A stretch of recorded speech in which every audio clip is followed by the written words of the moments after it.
Candidato di Padova sarà Marcato per il centrodestra, quindi? Beh, Marcato è un ottimo candidato, tra l'altro io mi sto confrontando con lui per Padova e non solo. Credo che sia una persona capace di dare risposte ai cittadini e soprattutto di avere un rapporto diretto con i propri cittadini senza nascondersi e senza chiudersi all'interno di un palazzo.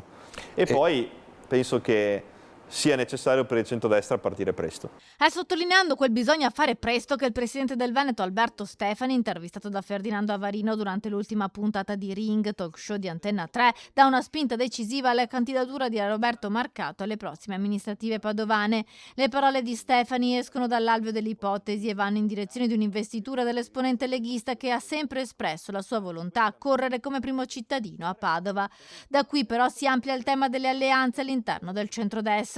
A tenere banco è la questione vannacciana e dopo il botta e risposta a distanza con Marcato, Stefano Valdegamberi, esponente veneto di Futuro Nazionale, sembra tendere una mano e appare possibilista. Lo appoggiate o no Marcato a Padova? È troppo presto? No, intanto bisogna vedere se lui appoggia noi. Vabbè. No, scherzo. No, allora, lo appoggiamo o meno è tutto relativo, nel senso che dipende dai programmi, dipende anche. Marcato ha tante visioni che sono uguali a noi. Un conto l'aspetto politico nazionale, un conto poi sono gli accordi territoriali. Nonostante le battute, la porta è aperta. Ecco, è sempre aperta perché noi vogliamo che vinca una politica che sia non certo della sinistra, perché quella più vicina a noi, cerchiamo alleanze più vicine a noi.